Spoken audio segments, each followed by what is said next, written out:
Hello everyone, Assalamu alaikum. Welcome back to my new lesson. Hope that all of you good by the grace of Allah. This is Moima Akhtar, your study friends. We learn together. Inshallah, we will enjoy. আমরা একসাথে ইংরেজি শিখছি এবং অনেক improve করছি আলহামদুলিল্লাহ. In this video, I would like to share all of you when to say, tell, talk and speak. কোথায় কখন আমরা সে টেল টক এবং স্পিক ইউজ করব আজকে তাই জানবো অথবা শিখব। তাহলে শুরু করা যাক। সে মিন্স সে সামথিং। সে অর্থ বলা, সিম্পলি কিছু বলার আগে সে ব্যবহৃত হয়। যেমন I want to say you are good, আমি বলতে চাই তুমি ভালো। I want to say I am busy, আমি বলতে চাই আমি ব্যস্ত। এখানে সেন্টেন্সটা খুবই সিম্পলভাবে বলা হয়েছে। সবসময় সিম্পলভাবে অল্প কিছু বলার ক্ষেত্রে সে ব্যবহৃত হবে।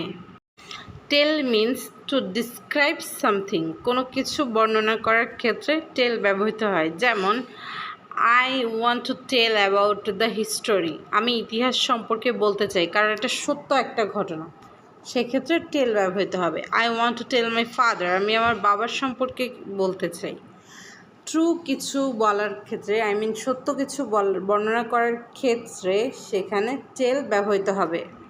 টক মিন্স টু ডিসক্রাইব সামথিং, টেলের মতো টকের ক্ষেত্রেও সত্যি কোনো ঘটনা বর্ণনা করার ক্ষেত্রে ব্যবহৃত হয়।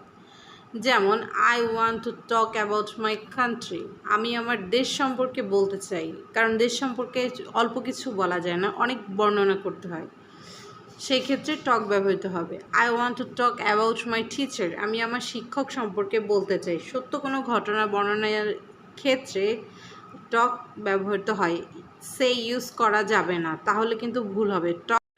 Speak, speak means to speak a language. যেমন I speak English a little, আমি একটু ইংরেজি বলি। আই স্পিক হিন্দি, আমি হিন্দি কথা বলি। আই স্পিক চাইনিজ, আমি চাইনিজ কথা বলি। কোনো ভাষা বলার ক্ষেত্রে স্পিক ইউজ করতে হয় বা ব্যবহৃত হয়, এক্ষেত্রে কখনোই টেল বা সে ব্যবহৃত হবে না, তাহলে অবশ্যই ভুল হবে, শুধুমাত্র স্পিক ব্যবহৃত হবে। আশা করি সে টেল টক স্পিক কোথায় ব্যবহৃত হয় তা বুঝতে পেরেছেন। ভিডিওটি যদি ভালো লাগে তাহলে অবশ্যই কমেন্ট করে জানাবেন এবং লাইক, কমেন্ট, সাবস্ক্রাইব করে পাশে থাকবেন। ধন্যবাদ। Thank you for watching. আল্লাহ হাফিজ।